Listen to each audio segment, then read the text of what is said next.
أعوذ بالله من الشيطان الرجيم. بسم الله الرحمن الرحيم. ولا تنكحوا المشركات حتى يؤمن ولأمة مؤمنة خير من مشركة ولو أعجبتكم ولا تنكحوا المشركين حتى يؤمنوا ولعبد مؤمن خير من مشرك ولو أعجبكم أولئك يدعون إلى النار والله يدعو إلى الجنة والمغفرة بإذنه ويبين آياته للناس لعلهم يتذكرون. صدق اللہ العظیم. ترجمہ: ولا تنکحوا المشرکات حتی یؤمن،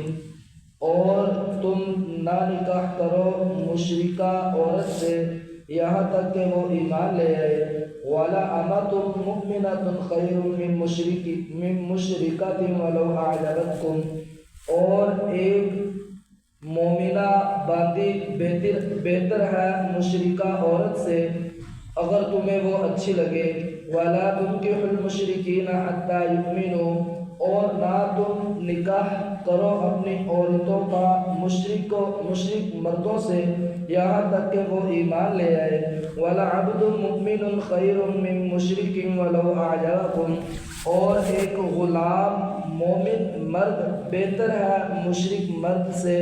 اگر تم اسے اچھا سمجھو. أُولَئِكَ يَدْعُونَ إِلَى النَّارِ، اور یہ لوگ بلاتے ہیں جہنم کی طرف. واللہ یدعو الی الجنۃ والمغفرۃ بإذنہ،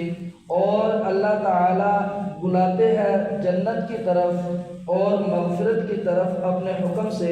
وَيُبَيِّنُ آیاتہ للناس لعلہم یتذکرون، اور اللہ تعالی اسی طرح سے بیان فرماتے ہیں لوگوں کے لیے اپنی آیات کو لعلکم یتذکرون، تاکہ تم لوگ اس سے نصیحت حاصل کرو. مشرک یا اس آیت میں اللہ تعالیٰ نے ایک اصول اور ضابطہ بتا دیا کہ مومن مرد کو مشرک عورت کے ساتھ نکاح کرنے کی اجازت نہیں، اور اسی طرح مومن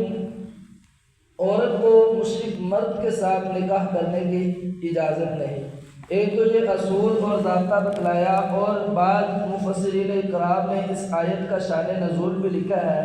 کہ نبی کریم صلی اللہ علیہ وسلم کے ایک صحابی دور جہالت میں ایمان لانے سے پہلے ان کا کسی ایک مشرکہ عورت کے ساتھ تعلق تھا. تو پھر جب وہ ایمان لائے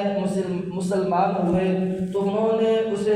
تعلق کو ختم کر دیا. تو ایک سفر پر جانا ہوا تو اس عورت سے انہی صحابی کی اسی عورت سے جو مشرکہ تھی اور ان کا پہلے ان کے ساتھ تعلق تھا تو ان سے ملاقات ہوئی. تو انہوں نے اس عورت نے اس صحابی کو دعوت دی برائی کی طرف. تو صحابی نے کہا کہ میں نبی کریم صلی اللہ علیہ وسلم، بلکہ وہ برائی سے تو صحابی نے منع فرما دیا کہ میں اسلام لا چکا ہوں، مسلمان ہو چکا ہوں، اور ہمارا دین اس چیز کی اجازت نہیں دیتا. مشرکوں کے ہاں تو یہ چیز جائز تھی، لیکن جب وہ مسلمان ہوئے نبی کریم صلی اللہ علیہ وسلم پر ایمان لائے تو اب صحابی نے کہا کہ ہمارا دین، ہمارا اسلام اس چیز کی اجازت نہیں دیتا. تو اس عورت نے پھر پیغام نکاح بھیجا کہ تم میرے ساتھ نکاح کر لو اور میرے نکاح میں آ جاؤ. تو صحابی نے کہا کہ میں نبی کریم صلی اللہ علیہ وسلم سے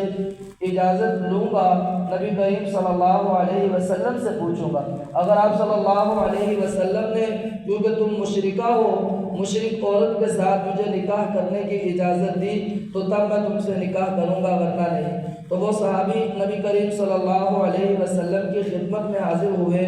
اور آ کر کے سارا واقعہ نبی کریم صلی اللہ علیہ وسلم کو بتلایا تو اس پر اللہ تعالیٰ نے یہ آیت نازل فرمائی کہ اے نبی جی آپ ان سے فرما دیجئے وَلَا تَنْكِحُوا الْمُشْرِكَاتِ حَتَّى يُؤْمِنْ کہ یہ مشرکہ عورت سے نکاح نہ کرے یہاں تک کہ وہ ایمان لے، کہ جب تک وہ ایمان نہیں لاتی اس وقت تک مشرک عورت سے نکاح کرنے کی اجازت نہیں ہے۔ اور پھر آگے ایک اصول اور ضابطہ بتلایا کہ جو عامت باندی جو ہے بے شک وہ مشرکہ عورت جو آزاد ہے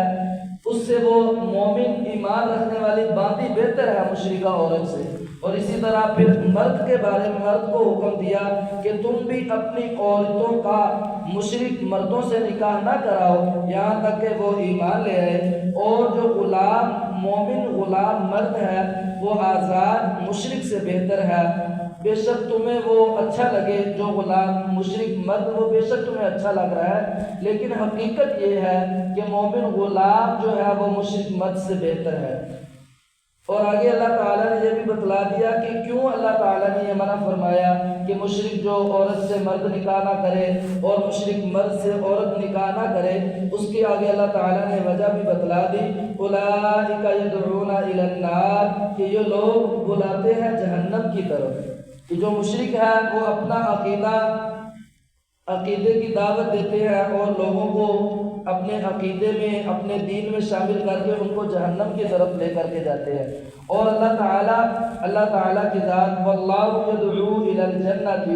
اور اللہ تعالیٰ لوگوں کو دعوت دیتے ہیں جنت کی طرف، والمغفرۃ اور مغفرت کی طرف، باذنہ اپنے حکم کے ساتھ، کہ اللہ تعالیٰ تو یہ چاہتے ہیں کہ میرا بندہ جنت میں داخل ہو، لیکن مشرکین کا جو عمل ہے وہ یہ ہے کہ وہ لوگوں کو جہنم کی طرف بلاتے ہیں، جہنم کی طرف دعوت دیتے ہیں۔ تو اس وجہ سے اللہ تعالیٰ نے مومن کو اس بات سے منع فرما دیا کہ نہ مومن مرد کسی مشرک عورت سے شادی کرے اور نہ ہی کوئی مومن عورت کسی مشرک مرد سے شادی کرے، کیونکہ ان کا جو عقیدہ ہے وہ یہ جہنم کی طرف لوگوں کو بلاتے ہیں، لیکن اللہ تعالیٰ تو جنت کی طرف بلانے والے ہیں اور مغفرت کی طرف بلانے والے ہیں بِإِذْنِهِ اپنے حکم کے ساتھ۔ وَيُبَيِّنُ آيَاتِهِ لِلنَّاسِ لَعَلَّهُمْ يَتَذَكَّرُونَ، اور اللہ تعالیٰ اسی طرح بیان فرماتا ہے اپنی آیات کو لوگوں کے لیے تاکہ وہ اس سے نصیحت حاصل کرے، کہ اس آیت میں بھی اللہ تعالیٰ نے لوگوں کے لیے نصیحت بیان فرمائی۔ اللہ تعالیٰ سے دعا ہے کہ اللہ تعالیٰ ہم سب کو قرآن پاک کو صحیح معنوں میں سمجھنے اور اس پر عمل کرنے کی توفیق عطا فرمائے۔ بسم اللہ الرحمن الرحیم، الحمد للہ رب العالمین والعاقبۃ للمتقین، والصلاة والسلام علی سید الانبیاء والمرسلین، ربنا آتنا فی الدنیا حسنۃ وفی الآخرۃ حسنۃ وقنا عذاب النار، رب ارحمهما كما ربياني صغيرا، اللهم أعنا على ذكرك وشكرك وحسن عبادتك، وصلى الله تعالى على خير خلق محمد وعلى آله وصحبه أجمعين برحمتك يا أرحم